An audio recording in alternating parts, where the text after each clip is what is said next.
का जो योगदान है वो अभूतपूर्व है। आपने कोई ऐसा टूर्नामेंट, कोई ऐसा टाइटल नहीं है जिसमें आप नहीं रहे हो। 6 बार आप विंबलडन टाइटल में आप विजय, टाइटल आपके नाम पर है। यूएस ओपन 6 बार, फ्रेंच ओपन 4 बार, ऑस्ट्रेलियन ओपन 4 बार। कोई ऐसा विश्व का टूर्नामेंट नहीं जिसमें आपने भारत का नाम रोशन ना किया हो। आपको पद्म विभूषण से सम्मानित किया गया है, पद्म श्री से सम्मानित किया गया है। राजीव गांधी खेल रत्न पुरस्कार से आपको सम्मानित किया गया, अर्जुना अवार्ड से आपको सम्मानित किया है।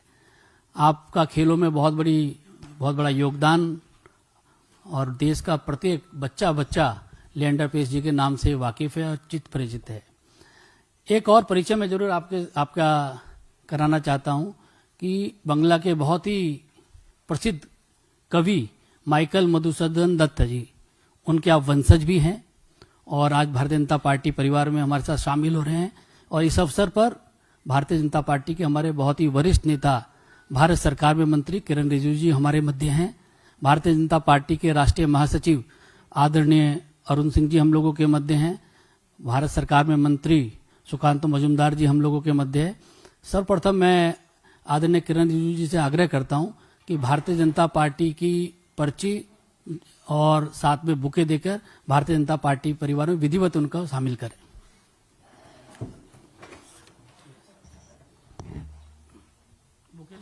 पहले बुके देगा कि पहले स्लिप? पहले स्लिप उसके बाद मेंबरशिप बना लेते हैं। आइए करीब आइए। ये पार्टी मेंबरशिप का स्लिप है।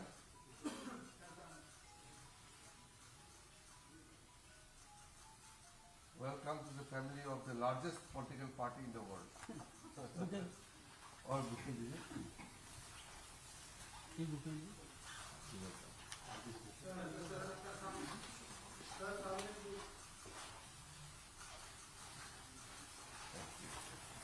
अरुण सिंह जी, हाँ भी भाई मैं बुलाऊंगा।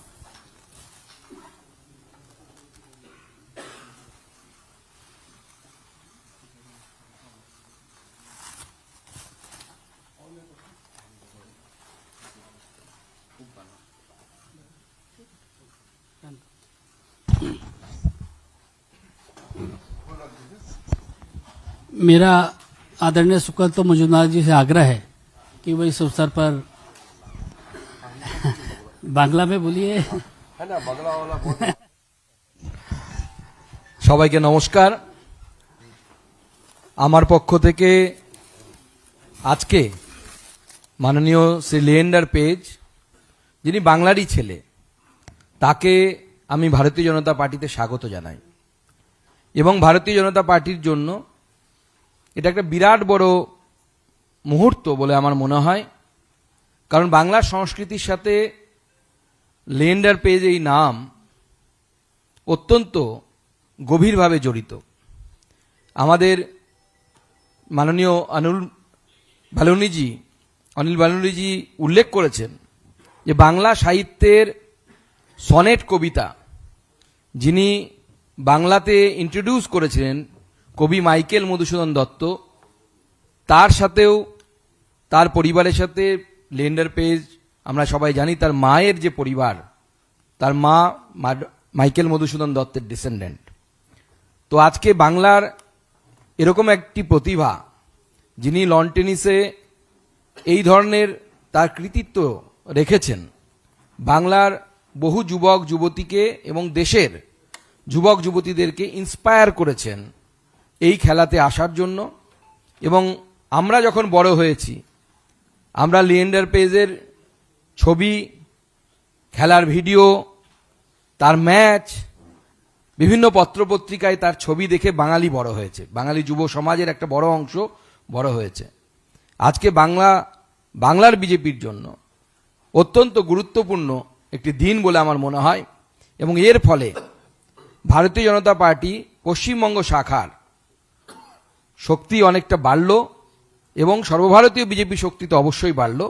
কিন্তু আমার মনে হয় বাংলা বিজেপির পক্ষেও আগামী যে নির্বাচন, সেই নির্বাচনে লিয়েন্ডার পেজ অনেক গুরুত্বপূর্ণ ভূমিকা পালন করবে এবং তার সাহায্য আমরা ভোটের ময়দানেও পাবো।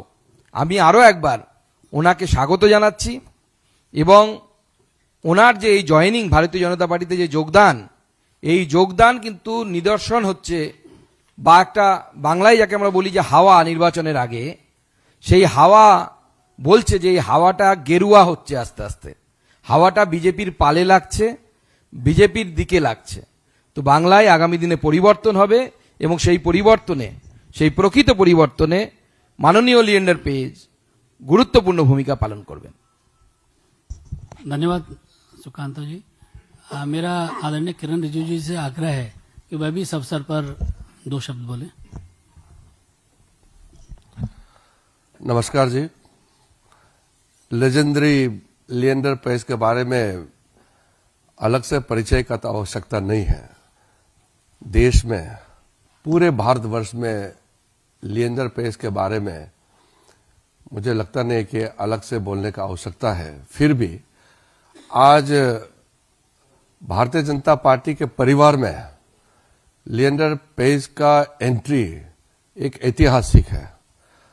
प्रधानमंत्री नरेंद्र मोदी जी ने खेल और खिलाड़ियों के लिए पिछले 12 वर्षों में जो काम किया है, उससे प्रभावित होकर के, इंस्पायर्ड होकर के आज लिएंडर पेस हमारे बीच में भारतीय जनता पार्टी का मेंबरशिप लेकर के सदस्य बने हैं।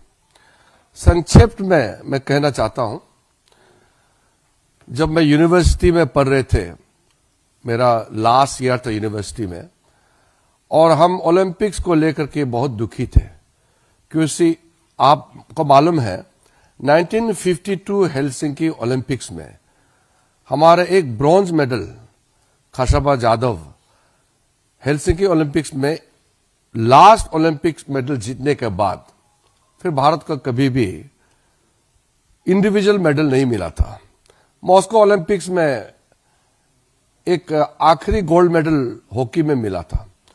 तो ओलंपिक का जब मेडल लिस्ट देखते थे तो भारत का नाम ही नहीं आते थे। मैं इतना दुखी था, पूरा देश दुखी था कि भारत का नाम ओलंपिक मेडल लिस्ट में क्यों नहीं आते हैं। तो 1996 अटलांटा ओलंपिक्स के समय जब हम यूनिवर्सिटी में आखिरी वर्ष थे, तब 44 इयर्स बाद, 44 साल बाद लिएंडर पेस ने पहली बार भारत के लिए ऐतिहासिक टेनिस में, सिंगल्स लॉन टेनिस में ब्रॉन्ज मेडल जीत करके फिर से भारत का नाम को ओलंपिक मेडल लिस्ट में दर्ज कराया। तब से 96 बाद से लेकर के आज तक हर ओलंपिक्स में भारत का एक ना एक मेडल जरूर आते रहा है। लिएंडर पेस पहला एशियन है जो ओलंपिक में मेडल जीते हैं। अब अनिल जी ने आपको जैसे बताया, वो एशियन गेम्स में हाईएस्ट नंबर्स ऑफ मेडल्स जीतने वाला भी ऐतिहासिक इंसान, खिलाड़ी भी लिएंडर पेस ही है। और ग्रैंड स्लैम में जो रिकॉर्ड किया है, और रिकॉर्ड नंबर्स वो एक नंबर में रहा है। डबल्स में और मिक्स डबल्स में जो उन्होंने ऐतिहासिक अचीवमेंट किया है। और डेविस कप में लॉन्गेस्ट एवर इतना लंबा खेला, और सिर्फ भारत का ही नहीं, दुनिया का डेविस कप में हाईएस्ट नंबर्स ऑफ मेडल जीतने वालों में से भी लिएंडर पेस है। क्योंकि डेविस कप जो है वो देश के लिए खेलता है, ओलंपिक जैसे। बाकी ग्रैंड स्लैम इंडिविजुअल खेलते हैं। तो डेविस कप में उन्होंने जो रिकॉर्ड कायम किया है, मुझे नहीं लगता है कि सालों तक उसका बराबर कोई कर पाएगा। इतने साल 7 ओलंपिक्स कॉन्जिक्यूटिव खेला। बार्सिलोना ओलंपिक्स के बाद उन्होंने पहली बार बार्सिलोना ओलंपिक्स में, फिर उसके बाद अटलांटा में, फिर उसके बाद में सिडनी, फिर एथेंस, फिर बीजिंग, फिर लंदन, फिर रियो ओलंपिक्स। लगातार उन्होंने 7 ओलंपिक्स रिकॉर्ड कॉन्टिन्यूसली इंडिया का झंडा लेकर के भारत के लिए खेला है। इतना बड़ा खिलाड़ी जब कोई निर्णय लेता है, उसका वजह होता है, उसका एक लक्ष्य होता है। और वो खिलाड़ी के रूप में इतना करने के बाद भी अभी वो समाज सेवा में भी लगे हुए हैं और नए नए खिलाड़ियों को, युवा खिलाड़ियों को प्रोत्साहित करने के लिए कई काम कर रहे हैं।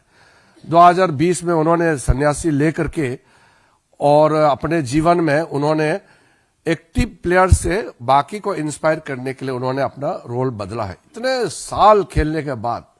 तो जैसे मैं कह रहा था, इतना लंबा ब्यौरा मेरे पास है इसके बारे में, तो कहने से तो खत्म नहीं होगा। एक एक रिकॉर्ड अगर गिनती करेंगे तो फिर बहुत लंबा सूची हो जाएगा। इसलिए मैं सिर्फ मेरा खुशी को मैं इजहार करना चाहता हूं कि पार्टी के लिए, हमारे नेतृत्व के लिए और हम सब के लिए बहुत गर्व की बात है कि ऐसा महान खिलाड़ी, ऐसा शख्सियत भारतीय जनता पार्टी का सदस्य बने हैं। मैं तहे दिल से लिएंडर पेस जी को स्वागत करता हूं भारतीय जनता पार्टी के परिवार में, और हम सब गर्मजोशी से उसको स्वागत किया है। अब ये हमारा पार्टी में आकर के बीजेपी का प्लेटफॉर्म से देश का सेवा करेंगे और खेल और खिलाड़ियों के लिए तो काम करते रहेंगे और साथ साथ अन्य काम भी देश के योगदान में वो जुड़े रहेंगे। हम सब आज बहुत उत्साहित हैं। मैं फिर से लिएंडर जी आपको और आपके पूरे जो टीम है, आपके साथ काफी जो आपके बड़ा टीम है, आप मेंबर्स जो आए हैं आपके साथ जो जुड़े रहते हैं, उसके लिए I am not only happy but I'm excited, extremely excited that such a legendary player, such an iconic personality in the sports field has come and joined the Bharatiya Janata Party. It's a moment to celebrate, and I very well foresee that you will play a bigger innings now in politics in the BJP's platform, because BJP is a big family and we have many talented people from diverse fields, and Prime Minister Narendra Modi ji has always promoted the youth, the sports person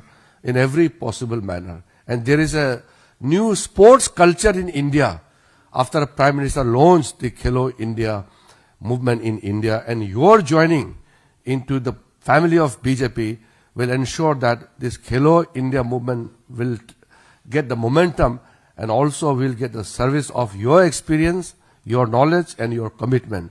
So I heartily welcome you to the family of BJP. Thank you very much. धन्यवाद किरण रिजिजू जी। अभी जब हम लोग साथियों बैठे थे पीछे, तो उस वक्त लिएंडर जी ने बहुत सारे ऐसे प्रेरक प्रसंग बताए प्रधानमंत्री जी से जुड़े, जब माननीय प्रधानमंत्री जी खिलाड़ियों को किस प्रकार से प्रेरणा देते हैं और किस तरह से प्रेरित करते हैं। बहुत सारे ऐसे प्रसंग उन्होंने हमको अभी बताए भी। और एक और बात मैं जरूर आपको बताना चाहता हूँ कि लिएंडर पेस जी बहुत ही सुंदर, बहुत ही सुरीली बांग्ला भी बोलते हैं, ये मुझे अभी किसी पता लगा। तो मेरा आदरणीय लिएंडर पेस जी से आग्रह है कि मीडिया के साथियों को संबोधित करें।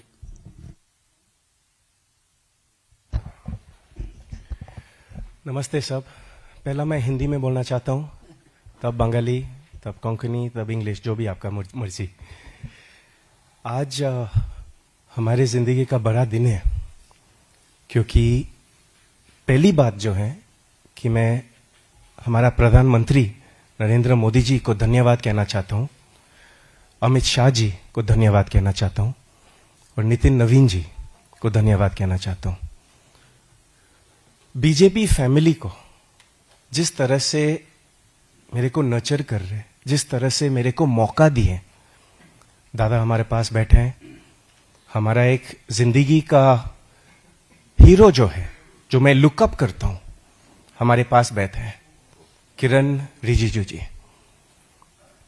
ये जो मौका जो मिले हैं, स्पोर्ट्स एजुकेशन, यूथ और देश का सेवा और देश वालों का सेवा, यूथ का सेवा करने के लिए बहुत बड़ा मौका है हमारे लिए, और इसके लिए मैं बहुत बड़ा धन्यवाद कहना चाहता हूं प्रधानमंत्री नरेंद्र मोदी जी को। ये जो पर्ची जो है ना, ये खाली पर्ची नहीं है, ये रिस्पॉन्सिबिलिटी है। 40 साल से मैं देश के लिए खेले, डेविस कप में, ओलंपिक्स में, मां का नाम बढ़ाने के लिए, पापा का नाम बढ़ाने के लिए, फैमिली का नाम बढ़ाने के लिए। और देश का नाम बनाने के लिए। अभी ये जो नया खेल जो मैं लिए और मौका मिले हमारे भाई से कि अभी देश के लिए सेवा करने के, यूथ के लिए सेवा करने के लिए, हमारे समझ में खेलो इंडिया मूवमेंट टॉप स्कीम बहुत बढ़िया मूवमेंट है।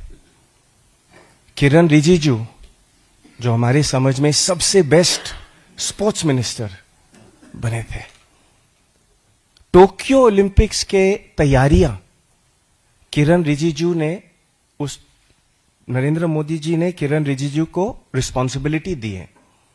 और इस जो रिस्पॉन्सिबिलिटी ने ये मनुष्य, ये इंसान जो लिए हैं, मुझे पता है कि कितना पैशन के साथ सर ने किए। कई एथलीट्स को वीजा नहीं मिल रहे थे, कई एथलीट्स को कोविड टेस्ट का इंजेक्शन नहीं मिल रहे थे, कई एथलीट्स को कोविड इंजेक्शन एंटीवायरस नहीं मिल रहे थे, सर ने ऑर्गेनाइज किए हैं। इस वजह से जब टोक्यो ओलंपिक्स से वापस इंडियन कंटिंजेंट लौटा, 7 मेडल के साथ लौटा। यह सबसे बड़ी बात है कि इंडिया ने 7 मेडल जीते टोक्यो ओलंपिक्स में। और किरण रिजिजू ने जिस तरह से ये रिस्पॉन्सिबिलिटी ली है, इतना अच्छा से किए। नरेंद्र मोदी जी का जो खेलो इंडिया और स्पोर्ट्स का फोकस जो है, उसी फोकस से मैं यूथ पे फोकस करना चाहता हूं। आज इंडिया सबसे यंग नेशन है दुनिया में।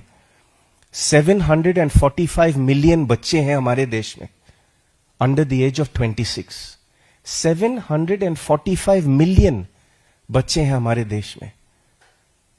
20 साल बाद या 25 साल बाद स्पोर्ट्स और स्पोर्ट्स एजुकेशन का जो स्किल डेवलपमेंट जो है, ये नहीं कि खाली हॉकी या क्रिकेट या फुटबॉल या टेनिस या बैडमिंटन या आर्चरी खेले, मगर स्पोर्ट्स साइंस करे, sports medicine, sports physiotherapy, sports architecture, sports infrastructure.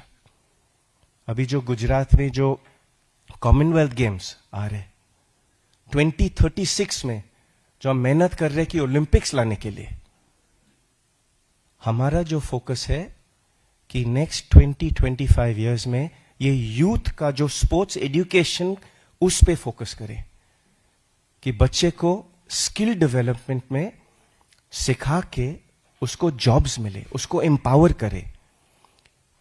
40 साल से मैं मोटिवेशन कर रहा था कि मैं कर सकता हूं तो आप भी कर सकते हैं। If I can you can. हां, मैं बंगाल में पैदा हुआ था। हां, हमारा मां बंगाली हेरिटेज से पैदा हुआ।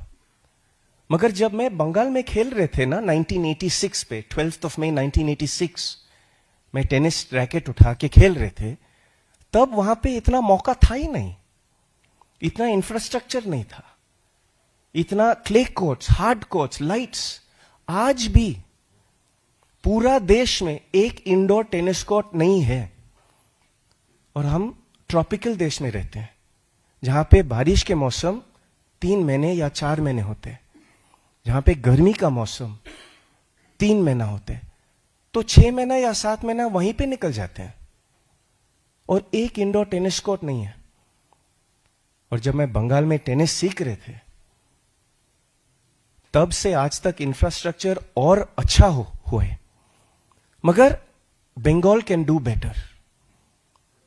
हम बंगाल में फोकस कर सकते हैं, तमिलनाडु में फोकस कर सकते हैं, बिहार में फोकस कर सकते हैं, गुजरात में तो बहुत फोकस है अभी, मगर पूरा देश में हम स्पोर्ट्स और स्पोर्ट्स एजुकेशन में फोकस कर सकते हैं कि बच्चों को इंस्पायर करे, एम्पावर करे।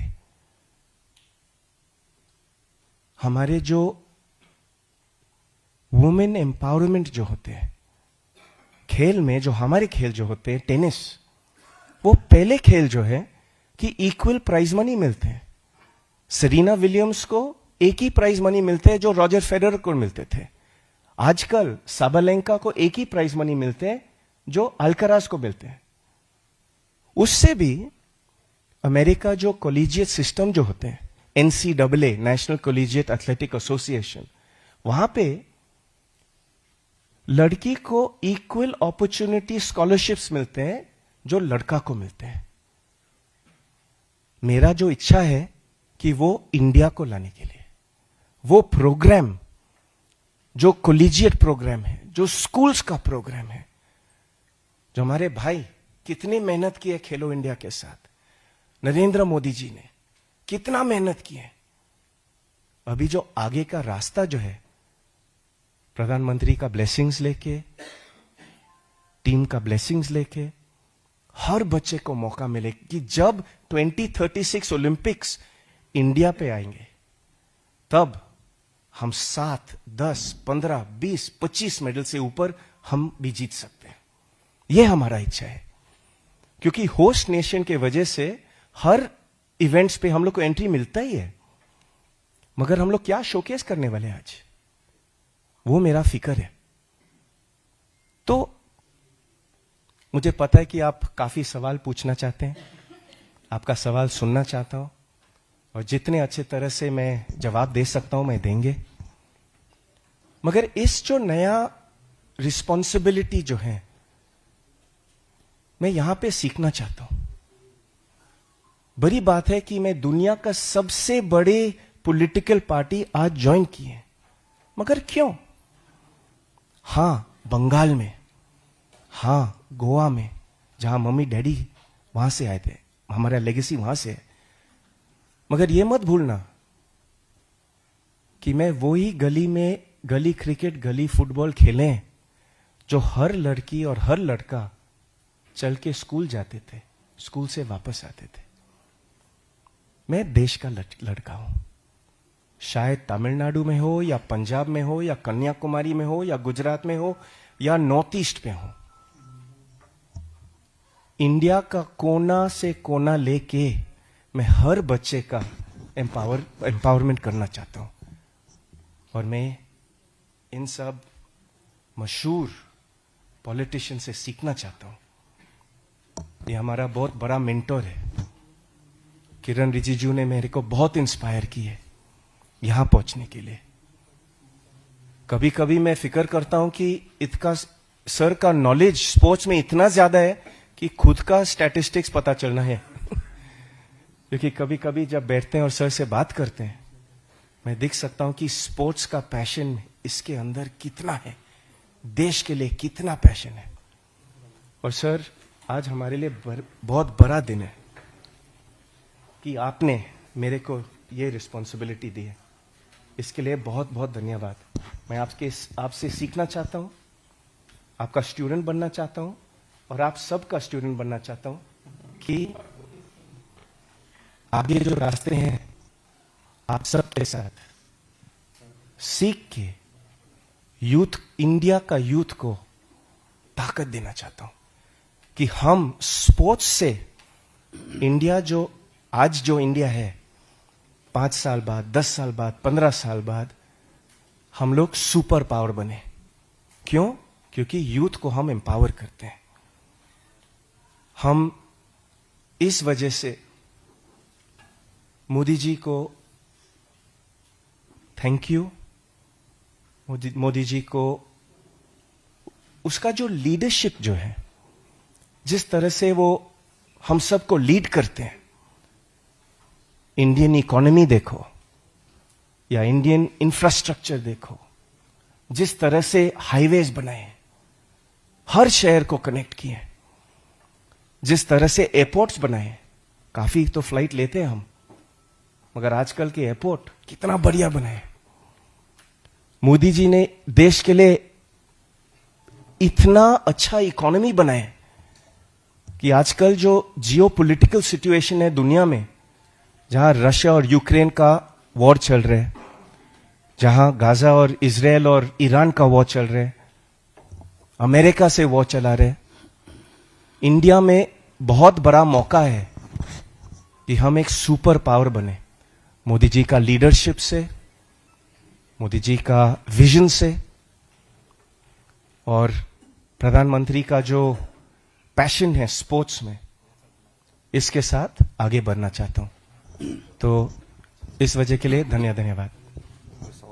बहुत बहुत धन्यवाद सभी मीडिया के सभी साथियों का धन्यवाद। जब हम लोग लिएंडर जी को पार्टी में यहाँ ज्वाइन कराने के लिए ला रहे थे तो एक महान खिलाड़ी के रूप में हम सोच रहे थे, लेकिन मैं निश्चित तौर से कह सकता हूँ उनका वक्तव्य सुन के कि पार्टी के एक बड़े प्रवक्ता भी भविष्य में साबित होंगे। आप सब लोगों का बहुत बहुत धन्यवाद। आप सब लोगों का थैंक यू, धन्यवाद।